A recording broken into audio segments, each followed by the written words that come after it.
Recent గా release అయిన India versus Australia squad అందరినీ షాక్ కి గురి చేసింది. ఎందుకంటే గత 13 సంవత్సరాలుగా ఐసీసీ ట్రోఫీ లేని టీం ఇండియాకి లాస్ట్ 8 months లోనే 2 ఐసీసీ ట్రోఫీస్ ని అందించిన కెప్టెన్ రోహిత్ శర్మ. అలాంటి అతన్ని కెప్టెన్సీ బాధ్యతల నుంచి తొలగించారు. అలా తొలగించి కొత్త కెప్టెన్ గా శుభ్మన్ గిల్ ఉంటాడు అని అనౌన్స్ చేశారు. అండ్ ఆల్సో రీసెంట్ గా వచ్చిన రూమర్స్ ప్రకారం మన Virat Kohli the king of ODI cricket ని కూడా ఆస్ట్రేలియా సిరీస్ తర్వాత టీం నుంచి తొలగించబోతున్నారు అని వార్తలు వస్తున్నాయి. అసలు ఎందుకు ఇండియన్ టీమ్ లో ఇలాంటి చేంజెస్ వచ్చాయి? అసలు రోకో కాంబినేషన్ అనేది ఈ పరిస్థితికి ఎందుకు వచ్చింది? అసలు ఎందుకు అజిత్ అగర్కర్ అండ్ గౌతమ్ గంభీర్ ఇలాంటి డెసిషన్స్ తీసుకుంటున్నారు? ఇలా ఆలోచించడానికి మెయిన్ రీజన్స్ ఏంటి? ఇది ఇండియాకి ప్రాఫిట్ అవుతుందా లేదా లాస్ అవుతుందా? ఇవన్నీ ఈ రోజు వీడియోలో మాట్లాడుకుందాం. ఇంకేమాత్రం ఆలస్యం చేయకుండా let's get started. Hello guys, welcome back to CJ sports.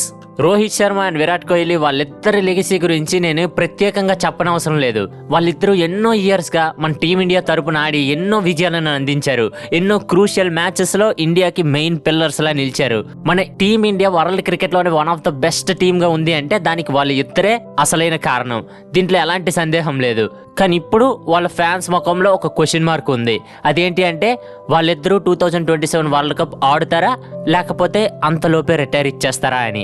మొన్నటి వరకు చూస్తే ఈ విషయంపై ఒక హోప్ ఉండేది. ఎందుకంటే మొన్నటి వరకు Rohit Sharma Indian team one day captain గా ఉన్నాడు. అలాగే విరాట్ కోహ్లీ కూడా ఫిట్నెస్ పై కాన్సన్ట్రేషన్ పెట్టి వన్ డే క్రికెట్ కి బాగా ప్రిపేర్ అయ్యాడు.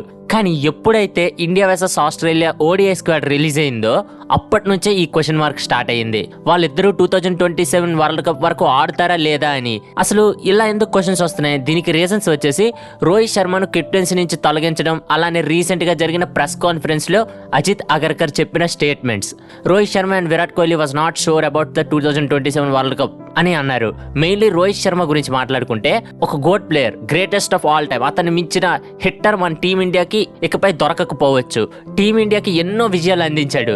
తన కెప్టెన్సీలో లాస్ట్ 26 ఐసీసీ టోర్నమెంట్ మ్యాచెస్ లో ఒక్క మ్యాచ్ మాత్రమే ఓడిపోయింది. అఫ్ కోర్స్ ఆ మ్యాచ్ ఏంటో మీ అందరికీ తెలిసే ఉంటుంది. అదొక పీడకల. సరే, దాన్ని పక్కన పెడితే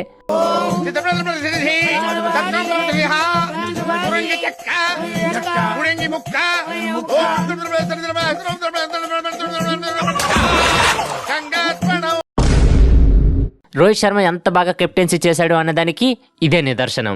నియర్లీ 98% విన్ స్ట్రైక్ ఉన్న కెప్టెన్ నుంచి ఎందుకు కెప్టెన్సీ తీసేసుకున్నారు అంటే దీనికి అజిత్ అగర్కర్ మల్టిపుల్ ఆన్సర్స్ ఇచ్చాడు. దాంట్లో మేజర్ వన్ చూసుకుంటే 3 ఫార్మాట్లో 3 డిఫరెంట్ కెప్టెన్స్ ఉండటం వల్ల కోచ్ అండ్ సెలక్షన్ కమిటీకి డిఫికల్ట్ అవుతుంది అంట.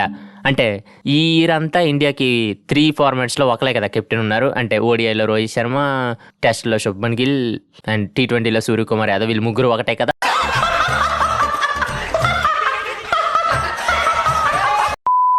సో మరి ఇప్పుడు ఎందుకు ఈ డెసిషన్ తీసుకున్నారో తెలియదు. కానీ మెయిన్ రీజన్ అయితే ఇది 3 ఫార్మాట్లో ఒకే కెప్టెన్ ఉండాలి అని. అండ్ అలాగే డెసిషన్ మేకింగ్ లో కాంప్లికేషన్స్ వస్తున్నాయని కూడా చెప్పాను కదా ఇందాకే. లాస్ట్ 2 years నుంచి నాకు తెలిసి ఇండియాకి డిఫరెంట్ ఫార్మాట్స్ లో డిఫరెంట్ కెప్టెన్సే ఉన్నారు. బట్ టీమిండియా పెర్ఫార్మెన్స్ లో ఏ మాత్రం కూడా చేంజ్ లేదు. అఫ్ కోర్స్ ఇప్పుడు టీమిండియా నెంబర్ 1 క్రికెట్ టీం అన్నా కూడా ఎవరు ఏమనలేరు. ఎందుకంటే అలాంటి డామినేషన్ ని చూపిస్తుంది. ఇప్పుడు ప్రెసెంట్ మనం చూసుకుంటే T20కి సూర్యకుమార్ కెప్టెన్ గా ఉన్నాడు, టెస్ట్ కి శుభ్మన్ గిల్, అలాగే మొన్నటి వరకు ఓడిఐకి రోహిత్ శర్మ కెప్టెన్ గా ఉన్నాడు. దట్ మీన్స్ 3 ఫార్మాట్స్ లో 3 డిఫరెంట్ కెప్టెన్స్ ఉన్నారు. సో దీనివల్ల హెడ్ కోచ్ గౌతమ్ గంభీర్ కూడా తన ప్లాన్స్ సరిగ్గా ఎగ్జిక్యూట్ చేయలేకపోతున్నాడు. సో ఈ ప్రాబ్లం గురించి 3 ఫార్మాట్స్ లో 3 కెప్టెన్స్ వద్దు అనుకొని ఆల్ ఫార్మాట్ కెప్టెన్ గా శుభ్మన్ గిల్ ని ప్రిపేర్ చేసే ప్లాన్ లో ఉన్నారు. ఆ ప్లాన్ లోనే పీజీటీ అయిపోయిన తర్వాత ఇంగ్లాండ్ సిరీస్ కి శుభ్మన్ గిల్ ని కెప్టెన్ చేశారు. అండ్ దాని తర్వాత ఇప్పుడు ఓడిఐ కూడా కెప్టెన్ చేశారు. ఎలానో శుభ్మన్ గిల్ T20 టీమ్ కి వైస్ కెప్టెనే కాబట్టి మాక్సిమం 2026 T20 వరకు సూర్యకుమార్ కి ఛాన్స్ ఇచ్చి ఆ తర్వాత T20ని కూడా శుభ్మన్ గిల్ టేక్ ఓవర్ చేసుకుంటాడు. ఇంకా సెకండ్ రీజన్ వచ్చేసి 2027 వరల్డ్ కప్ కి 2 years ఉన్నా కూడా మ్యాచ్ మాత్రం చాలా తక్కువ ఉన్నాయి. ఓడిఐ మ్యాచెస్ నియర్లీ మనకి 13 to 15 మాత్రమే ఆడుతుంది. దీనిని దృష్టిలో పెట్టుకొని సడన్ గా కెప్టెన్సీ మార్చడం కన్నా ఒక యంగ్ కెప్టెన్ కి ఇప్పటి నుంచే సెటిల్ అవ్వడానికి టైం ఇవ్వాలి. రోహిత్ శర్మ, విరాట్ కోహ్లీ లాంటి ప్లేయర్స్ మధ్య అతను గ్రూమ్ అయితే తర్వాత టీమిండియా ఫ్యూచర్ ఎంతో బాగుంటుంది అని ఆలోచించారు. ఇది చాలా గుడ్ థింకింగ్ అని చెప్పాలి. 2027 వరల్డ్ కప్ వచ్చేసరికి మనకి ఫుల్ ఫ్లెడ్జ్డ్ టీం రెడీ అవుతుంది అని అగర్కర్ చెప్పారు. Coach and selectors point of వ్యూలో ఆలోచిస్తే ఇది కూడా ఒక కరెక్ట్ రీజనే. అప్పటికప్పుడే సడన్ గా రోహిత్ శర్మకు ఫిట్నెస్ ఇష్యూస్ వచ్చి సంథింగ్ అలా ఏమైనా జరిగితే కొత్త కెప్టెన్ తీసుకురావటం కన్నా ముందే రోహిత్ శర్మని దించి రోహిత్ శర్మ అండర్ లో శుభ్మన్ గిల్ లాంటి ప్లేయర్ ని కెప్టెన్ గా గ్రూమ్ చేయడం అనేది చాలా మంచి ఐడియా. కానీ వై శుభ్మన్ గిల్? మనకి శుభ్మన్ గిల్ కన్నా చాలా ఎక్కువ మంది ఛాన్సెస్ ఉన్నాయి. లైక్ శ్రేయస్ అయ్యర్ని ఇండియన్ కెప్టెన్ గా చేస్తే ఎవరు ఎంత క్వశ్చన్ చేయకపోతారు. ఇప్పుడు వస్తున్న ట్రోల్స్ అన్ని ఫేస్ చేసేవారు కాదు, ఎందుకంటే he is the most deserving player. Last few years గా ఇండియాకి థరోలీ పెర్ఫార్మెన్స్ ఇస్తూ వచ్చాడు కనుక శ్రేయస్ అయ్యర్ని కెప్టెన్ గా చేసినా ఎవరు అడిగేవారు కాదు. బట్ శుభ్మన్ గిల్ విషయానికి వస్తే నార్మల్ మ్యాచెస్ బాగా ఆడినా when it comes to knockouts తను కొంచెం స్ట్రగుల్ అవుతున్నాడు. ఇది నిజం, ఒప్పుకోవాల్సిన నిజమే. కనుక శుభ్మన్ గిల్ మీద ఎవరికి అంత మంచి ఇంప్రెషన్ లేదు. నాకౌట్ మ్యాచెస్ లో వేరంగా అయిపోతాడు అని. లేకపోతే మనం 2023 వరల్డ్ కప్ చూసుకుంటే ఒక కేర్లెస్ షాట్ ఆడి అయిపోయాడు. అఫ్ కోర్స్ అందరూ అలానే అయిపోయారు అనుకోండి, బట్ యాజ్ ఏ ఓపెనర్ గా అట్లీస్ట్ ఇన్నింగ్స్ బిల్డ్ చేయాలి. బట్ ఎవ్రీ టైమ్ నాకౌట్స్ లో అదే జరుగుతుంది. శుభ్మన్ గిల్ పెర్ఫార్మెన్స్ ఇవ్వటం లేదు, ఈవెన్ మన ఏషియా కప్ లో కూడా. సో అందుకే శుభ్మన్ గిల్ ని కెప్టెన్సీ చేయడం అనేది కరెక్ట్ డెసిషనా కాదా అనేది ఎవరు కరెక్ట్ గా చెప్పలేకపోతున్నారు. కానీ శ్రేయస్ అయ్యర్ని చేసి ఉంటే ఎవరు క్వశ్చన్ చేసేవారు కాదు, ఎందుకంటే ముందు చెప్పినట్టు హీఈస్ ద మోస్ట్ డిజర్వింగ్. ఇక మనం రెండో టాపిక్ కి వస్తే, Rohit and Virat 2027 world cup వరకు ఆడుతారా లేకపోతే రిటైర్ అయిపోతారా? రీసెంట్ గా మనం సోషల్ మీడియాలో చూస్తే ఎన్నో ట్రోల్స్ వస్తున్నాయి, ఎన్నో డౌట్స్ వస్తున్నాయి. అసలు ఆడతారా లేకపోతే ఈ ఆస్ట్రేలియా సిరీసే వాళ్ళకి ఫేర్వెల్ సిరీస్ అంటున్నారు. అండ్ ఆస్ట్రేలియా మేనేజ్మెంట్ కూడా వాళ్ళకి ఫేర్వెల్ టూర్ ప్లాన్ చేశారు అని కొన్నిసార్లు అనిపిస్తుంటది, బీసీసీఐ కన్నా ఆస్ట్రేలియన్ క్రికెట్ బోర్డే మన ప్లేయర్స్ కి ఎక్కువ రెస్పెక్ట్ ఇస్తుంది అని. ఎనీవే అదంతా తర్వాత. సో మెయిన్లీ రోహిత్ చూసుకుంటే రీసెంట్ గా నియర్లీ మనకి జూన్ జూలై ఆ టైంలో చూస్తే రోహిత్ ఫిజిక్ ఎలా ఉంది, కానీ ఇప్పుడు ఇలా నిన్న ఆయన సియాడ్ అవార్డ్స్ సెరమనీలో ఇలా ఉన్నాడు. ఆల్మోస్ట్ ఆల్ 10 kgs తగ్గి ఫిట్ గా రెడీ అయ్యాడు. సో ఇలాంటి డెడికేషన్ ఖచ్చితంగా వరల్డ్ కప్ వరకు ఆడాలి అనుకుంటే మాత్రమే ఉంటుంది. ఏదో ఆస్ట్రేలియా ఓడిఐ సిరీస్ ఆడేసి రిటైర్ ఇచ్చేద్దామంటే ఎంత డెడికేషన్తో ఎంత ఫిట్నెస్ ని ఎవరు మెయింటైన్ చేయరు. ఇక విరాట్ కోహ్లీ విషయానికి వస్తే ఫిట్నెస్ మీద అసలు డౌట్ పడాల్సిన అవసరమే లేదు. అతను పక్క 2027 వరల్డ్ కప్ కి ఫిట్ గానే ఉంటాడు. సో ఇద్దరు కలిసి ఇండియన్ టీమ్ కి ఒక వన్డే వరల్డ్ కప్ గెలాలి అనేదే వీళ్ళ కళ. దీనికోసం 2023 ఎంతో కష్టపడ్డారు. వద్దొద్దు ఆ పీడకలు గుర్తు చేయొద్దు అంటారా? సరే ఆపేస్తున్నాను.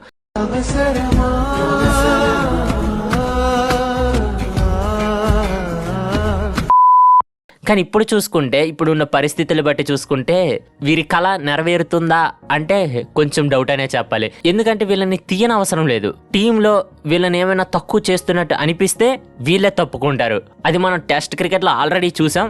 మొదట రోహిత్ శర్మ రిటైర్మెంట్ ప్రకటించగానే అతనితో పాటే విరాట్ కోహ్లీ కూడా రిటైర్మెంట్ ప్రకటించాడు. అదంతా మనం చూసిందే అందరూ షాక్ కూడా అయ్యారు విరాట్ కోహ్లీ రిటైర్మెంట్ ఇచ్చిన తర్వాత. ఇప్పుడు మెయిన్ ప్రాబ్లం విషయానికి వస్తే, ఎందుకు అసలు ఈ స్పెక్యులేషన్స్ ఎక్కువ అవుతున్నాయి అంటే, ప్రీవియస్ ఇయర్ వరకు మనం చూస్తే రోహిత్ శర్మ విరాట్ కోహ్లీ అనేవారు 3 ఫార్మాట్ ప్లేయర్స్. T20 ఆడతారు, వన్డే ఆడతారు, టెస్ట్ కూడా ఆడతారు. సో దానికి తగ్గట్టు ఫిట్నెస్ ని బాగా మెయింటైన్ చేస్తూ వస్తారు, నిరంతరం ప్రాక్టీస్ చేస్తూ ఆ పట్టు కోల్పోకుండా. కానీ ఎప్పుడైతే T20కి రిటైర్మెంట్ ఇచ్చేసారో only long format of game మీద ఫోకస్ పెట్టచ్చు. సో అప్పటికి కూడా ప్రాబ్లం ఏం లేదు, ఫిట్నెస్ ని మెయింటైన్ చేస్తారు. బట్ ప్రాబ్లం ఎక్కడ వచ్చింది అంటే, మేలో ఎప్పుడైతే వీళ్ళిద్దరు టెస్ట్ రిటైర్మెంట్ ప్రకటించారో వీళ్ళు కేవలం 1 ఫార్మాట్ ప్లేయర్స్ అయిపోయారు. 1 ఫార్మాట్ ప్లేయర్స్ అవడం వల్ల ఆ నెగ్లిజెన్సీ అనేది వస్తుంది, ఫిట్నెస్ లో కానివ్వండి, పెర్ఫార్మెన్స్ లో కానివ్వండి. అండ్ ఆల్సో సెలెక్టర్స్ కూడా ఎలా ఆలోచిస్తారు అంటే, మనకి 3 ఫార్మాట్ ప్లేయర్స్ ఉన్నప్పుడు 1 ఫార్మాట్ ప్లేయర్ ని ఎందుకు సెలెక్ట్ చేసుకోవాలి అని. అండ్ దానికోసం వీళ్ళు ప్రూవ్ చేసుకునే అవసరం కూడా వస్తుంది. రీసెంట్ గా అజిత్ అగర్కర్ ఆ మాట కూడా అన్నారు, వీళ్ళని ప్రూవ్ చేసుకోవాలి అని. వాళ్ళు ప్రూవ్ చేసుకోవడం ఏంటో, 10 సంవత్సరాల నుండి, లాస్ట్ డికేడ్ నుండి ఇండియాని కాపాడుతూ ఇండియా టీం ని గెలిపిస్తూ వచ్చిన వాళ్ళు ఇప్పుడు వాళ్ళు ప్రూవ్ చేసుకోవాలా? అదైతే సరైన రెస్పెక్ట్ లా నాకు అనిపించలేదు. బట్ ఎనీవే ఇంకా బాగా డీల్ చేసి ఉండొచ్చు ఆ రోజు ప్రెస్ కాన్ఫరెన్స్ లో. బట్ అలా అనడం అనేది తప్పు అని చెప్పాను కదా. 1 ఫార్మాట్ ప్లేయర్ అవడం వల్ల ఇంకా టీంలోకి వచ్చే డైరెక్ట్ ఛాన్సెస్ అనేవి పోవచ్చు. దానివల్ల వీళ్ళు ఒక స్టెప్ కిందకు వచ్చి లీగ్స్ అలానే అదర్ నేషనల్ 50 అవర్స్ మ్యాచెస్ ఆడి అందులో మంచి పెర్ఫార్మెన్స్ ఇచ్చి పైకి రావాలి. అలాంటి కండిషన్స్ కూడా పెట్టచ్చు. ఒకవేళ అలాంటి కండిషన్స్ పెడితే మాత్రం వీళ్ళిద్దరూ కంటిన్యూ అవడం అనేది కష్టమనే చెప్పాలి. ఎందుకంటే ఆ ఏజ్ లో మళ్ళీ కిందకు వచ్చి మళ్ళీ ఆడి మళ్ళీ పైకి రావటం అనేది అది ఇంపాసిబుల్. మనం ఆల్రెడీ ముందు విరాట్ కోహ్లీ, రోహిత్ శర్మ రంజీస్ ఆడారు టెస్ట్ కోసం. బట్ ఎనీవే టెస్ట్ రిటైర్మెంట్ ఇచ్చేశారు. సో అలా కానీ జరిగితే మనం ఓడిఐ రిటైర్మెంట్ పోస్ట్ అనేది ఎక్స్పెక్ట్ చేయొచ్చు. బట్ మీకు ఒక డౌట్ రావచ్చు, అసలు Virat Kohli ICC ODI rankings లో టాప్ లో ఉన్నారు, రోహిత్ శర్మ టాప్ లో ఉన్నారు, అలాంటిది వీళ్ళిద్దరిని ఎందుకు తీసేస్తారు అని అంటే age factor, absolutely age factor. Recent గా మనం చూస్తున్నాం గంభీర్ ఒక యంగ్ టీమ్ ని ప్రిపేర్ చేస్తున్నాడు. T20లో అయితే ఏదో ఓన్లీ Under-24 టీం అన్నట్టు అందరినీ చిన్న పిల్లల్నే తీసుకుంటున్నాడు. అట్లీస్ట్ నాకు తెలిసి పెద్దోళ్ళు జస్ప్రీత్ బుమ్రా, సూర్యకుమార్ యాదవ్ తప్ప 32+ ఎవరు లేరు అని అనుకుంటా. సో అలాంటి యంగ్ టీమ్ తయారు చేసేటప్పుడు ఇలాంటి సీనియర్ ప్లేయర్స్ ని నెగ్లెక్ట్ చేస్తారు.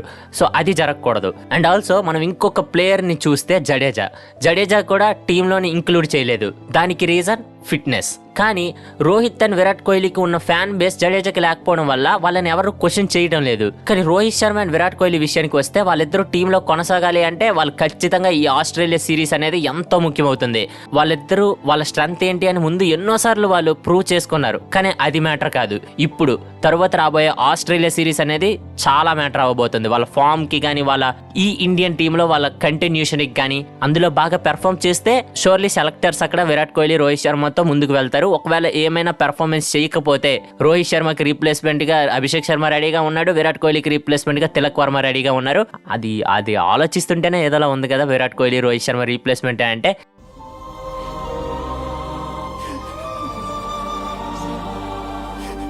హోప్ అది జరగకూడదు అనే కోరుకుంటున్నాం. అండ్ ఇంకో విషయం ఏంటంటే గిల్ కెప్టెన్సీ అండ్ బ్యాటింగ్ లో కన్సిస్టెన్సీ చూపిస్తాడు అని మేనేజ్మెంట్ నమ్ముతుంది.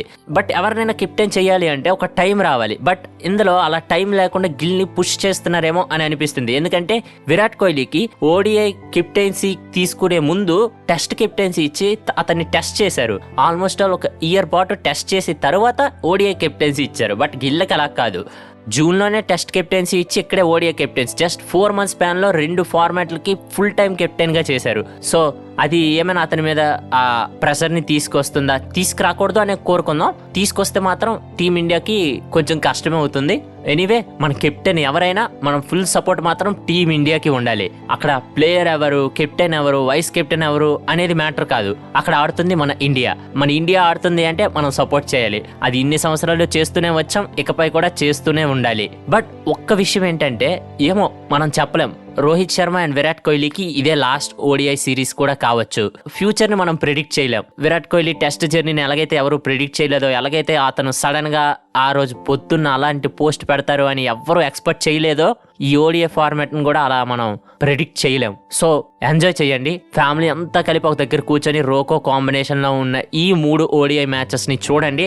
ఇంకా ఎన్ని మ్యాచెస్ మనం చూస్తామో లేదో కూడా తెలియదు. ఈ 3 ఓడిఐ మ్యాచ్ తర్వాత వాళ్ళు తిరిగి వస్తారు, మళ్ళీ ఆ ఇండియన్ జెర్సీలో చూస్తామో లేదో కూడా తెలియదు. సో వస్తే మంచిదే. వాళ్ళని తీసే ప్లాన్స్ ఉండకూడదు అని అనుకుంటున్నాను. ఎందుకంటే వాళ్ళు 2027 వరల్డ్ కప్ కి మోస్ట్ డిజర్వ్డ్ నాకు అడిగితే. ఎందుకంటే Virat Kohli 53 ODI centuries, Rohit Sharma blasting opening తో ఆ పార్ట్నర్షిప్ అనేది వేరేలా ఉంటుంది. ఎందుకంటే విరాట్ కోహ్లీ మిడిల్ ఆర్డర్ లో ఆ స్టేబుల్ 100s ఇస్తూ ఓపెనింగ్ రోహిత్ శర్మ ఒక బ్లాస్ట్ చేసి ఓపెన్ చేసి ఇలాంటి మెమొరీస్ ని మనం కోల్పోతాం. సో చెప్పాను కదా, హ్యాట్ రైట్స్ కానీ ఫ్యాన్ వార్స్ కానీ ఏం పెట్టుకోకండి. మీ ఫ్యామిలీ అండ్ ఫ్రెండ్స్ తో కలిసి ఈ 3 మ్యాచెస్ ని చూడండి. ఒకవేళ రిటైర్మెంట్ ఇచ్చినా కూడా ఏం ఫీల్ అవ్వద్దు. ఒక పెద్ద డైలాగ్ ఉంటుంది కదా, don't cry because it's over, smile because it happens అని. ఇన్ని సంవత్సరాలు మనం వీళ్ళిద్దరి కాంబినేషన్ ని చూసాం, విరాట్ కోహ్లీ బ్యాటింగ్ చూసాం, రోహిత్ శర్మ బాల్ ని గ్రౌండ్ బయటకు పంపించడం చూసామంటే మనం ఎంతో లక్కీ అనే చెప్పాలి ఈ ఎరాలో ఉన్నందుకు. సో అది ఎండకైతే వచ్చేస్తుంది, బట్ అది ఎప్పుడు ఎండ్ అవుతుంది అనేది మాత్రం కన్ఫర్మ్ లేదు. ఈ ఆస్ట్రేలియా సిరీస్ తర్వాత అయితే అది మాత్రం ఖచ్చితంగా కాదు అని మేము అనుకుంటున్నాం. మరి మీరేమనుకుంటున్నారు కింద కామెంట్ చేయడం మాత్రం మర్చిపోకండి. అలానే ఈ వీడియో ఎంతవరకు చూసారు అంటే మీకు నచ్చే ఉంటుంది. సో ఈ వీడియో నచ్చితే లైక్ చేసి మన ఛానల్ కి సబ్స్క్రైబ్ చేసుకొని మీ ఫ్రెండ్స్ తెలిసిన ఒక్కరికైనా రోకో ఫ్యాన్స్ ఎవరైనా ఉంటే వాళ్ళకి ఈ వీడియోని షేర్ చేయండి. అలానే రోకో కంబ్యాక్ కోసం మీరు ఎంత ఎదురు చూస్తున్నారో మాకు మీరు లైక్స్ కొట్టి దాన్ని తెలియజేయండి. అండ్ అలాగే ఇంపార్టెంట్, సబ్స్క్రైబ్ నొక్కగానే అక్కడ వచ్చిన బెల్ ఐకాన్ మాత్రం మర్చిపోకండి. అది ఆన్లో పెట్టగానే మేము నెక్స్ట్ వీడియో రిలీజ్ చేయగానే మీకు నోటిఫికేషన్ వస్తుంది. ప్రతి మ్యాచ్ కి మేము ప్రివ్యూస్, రివ్యూస్ అండ్ హైలైట్స్ పెడుతూ ఉంటాం. అవి తప్పకుండా మీరు మిస్ కావద్దు. అండ్ ఇంకో చివరి క్వశ్చన్, గిల్ కెప్టెన్సీకి ఇవ్వడంపై మీరేమనుకుంటున్నారు? కామెంట్ సెక్షన్ లో కామెంట్ చేయండి. Thank you guys, thank you for watching. Have a nice day.